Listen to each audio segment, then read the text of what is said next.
हर हर महादेव, जय शिव शंभु। आज हम सुनेंगे श्रावण मास महात्म्य चौथा अध्याय, धारणा पारणा मासोपवाद व्रत और रुद्र प्रतिव्रत वर्ण में सुगंधा का आख्यान। ईश्वर बोले, हे सनत कुमार, अब मैं धारण पारण व्रत का वर्णन करूंगा। प्रतिपदा के दिन से आरंभ करके स्वर्ण पुण्य वाचन कराना चाहिए। इसके बाद मेरी प्रसन्नता के लिए धारण पारण व्रत का संकल्प करना चाहिए। एक दिन धारण व्रत करें और दूसरे दिन पारण व्रत। धारण में उपवास और पारण में भोजन होता है। श्रावण मास के समाप्त होने पर सबसे पहले पुण्य वाचन कराना चाहिए। इसके बाद हे मानद, आचार्य तथा अन्य ब्राह्मणों का वर्ण करना चाहिए। तत्पश्चात पार्वती तथा शिव के स्वर्ण निर्मित प्रतिमा को जल से भरे हुए कुंभ में स्थापित कर रात में भक्ति पूर्वक पूजन करना चाहिए तथा पुराण श्रवण आदि के साथ रात भर जाकर जागरण करना चाहिए।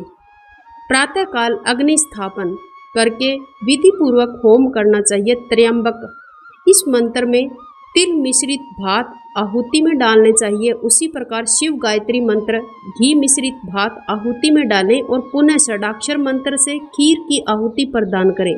इसके बाद पूर्णाहुति देकर होम शेष का समापन करना चाहिए। इसके बाद ब्राह्मणों को भोजन भी कराना चाहिए।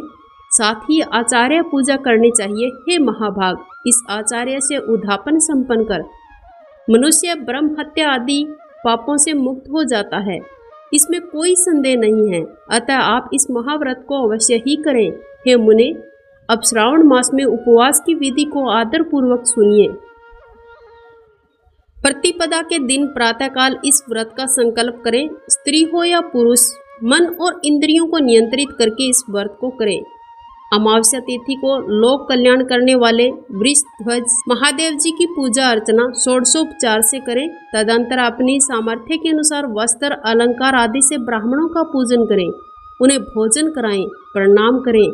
इस प्रकार से किया गया उपवास व्रत मेरी प्रसन्नता कराने वाला होता है। हे सनत कुमार, मनुष्यों के सभी सिद्धियों को प्रदान करने वाले लक्ष्य षडख्या परिमित रुद्र व्रती व्रत के विधान को सावधान होकर सुनिए। अत्यंत आदर पूर्वक कपास के 11 तंतुओं से बत्ती बनानी चाहिए। वे रुद्रवर्ती नामावली बत्तियां मुझे प्रसन्न करने वाली है। मैं श्रावण मास में भक्ति पूर्वक डिवोन के देव गौरीपति महादेव का इन 1 लाख संख्यावली बत्तियों से निराजन करूंगा। इस प्रकार श्रावण मास के प्रथम दिन विधि पूर्वक संकल्प करके महीने भर प्रतिदिन महादेव जी का पूजन कर 1000 बत्तियों से निराजन करें और अंतिम दिन 71,000 बत्तियों से निराजन करें, अथवा प्रतिदिन 3000 बत्तियां आदर पूर्वक अर्पण करें और अंतिम दिन 13,000 बत्तियां समर्पित करें। एक ही दिन सभी 1 लाख बत्तियां मेरे समक्ष जलाएं। प्रचुर मात्रा में घी से भिगोई हुई स्निग्ध बत्तियां होती है, वे मुझे प्रिय हैं। तत्पश्चात मुझ विश्वेश्वर का पूजन करके कथा का श्रवण करें। सनत कुमार बोले, हे देवादिदेव, हे जगन्नाथ, हे जगदानंदकारक, कृपा करके आप मुझे इस व्रत का प्रभाव बताएं। हे प्रभु, इस व्रत को सर्वप्रथम किसने किया? क्या है इसकी उद्धापन विधि?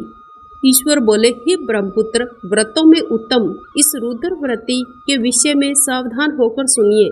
ये व्रत महापुण्यप्रद है, सभी उपद्रवों का नाश करने वाला, प्रीति और सौभाग्य देने वाला, पुत्र पौत्र समृद्धि प्रदान करने वाला, व्रत करने वाले के प्रति शंकर जी की प्रीति उत्पन्न करने वाला और परम पद शिव लोक को देने वाला है। तीनों लोकों में इस रुद्र व्रती के समान कोई उत्तम व्रत नहीं है। इस संबंध में लोग ये प्राचीन दृष्टांत देते हैं कि क्षिप्रा नदी के रम्य तट पर उज्जैनी नामक सुंदर नगरी थी। उस नगरी में सुंधा नामक एक परम सुंदरी वीरांगना रहती थी। उसने अपने साथ संसर्ग के लिए अत्यंत दुस्सह शुल्क निश्चित किया था।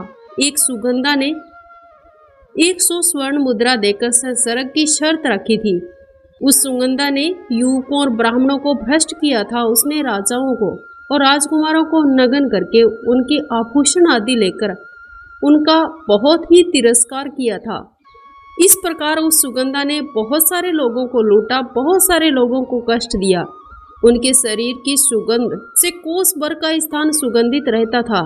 पृथ्वी तल पर रूप, लावण्य और कांति की मानो निवास स्थली थी।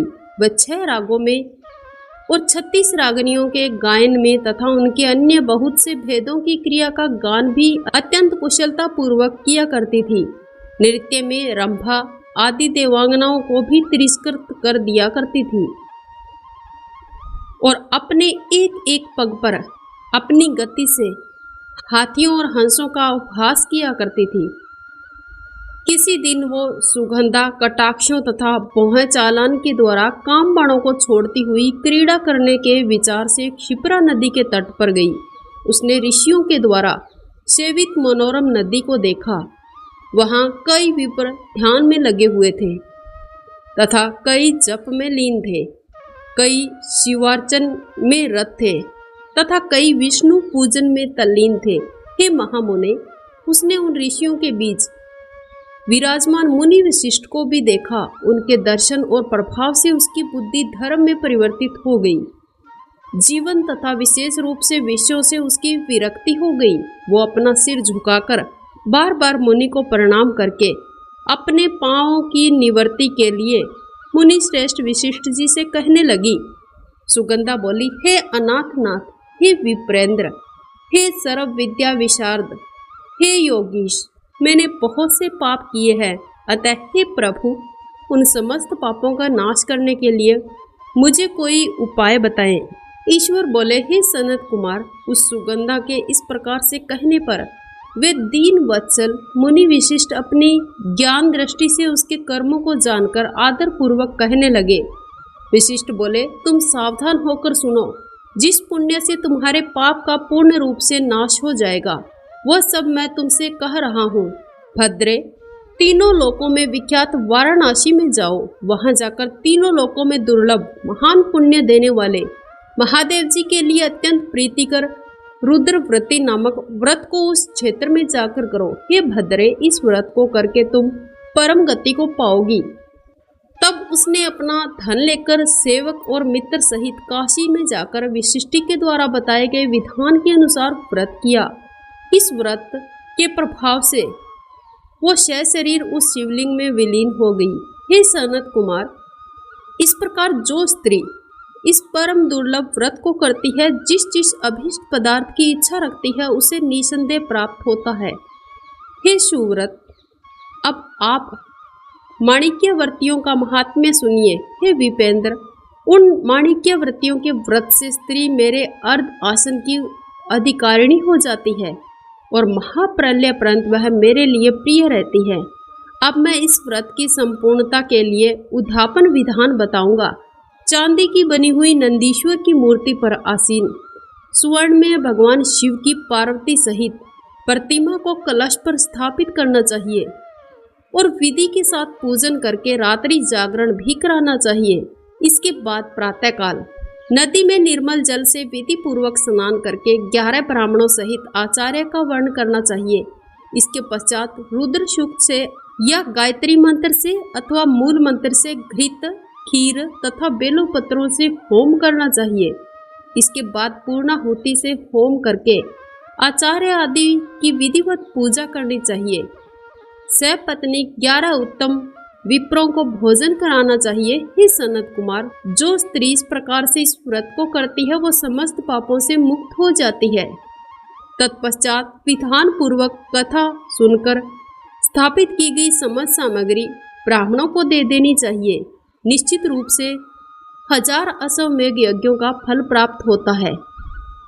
इस प्रकार श्री शकंद पुराण के अंतर्गत ईश्वर सनत कुमार संवाद में श्रावण मास महात्म्य में धारणा पारणा मासोपवास रुद्रवर्ती कथन नामक 4था अध्याय पूर्ण हुआ।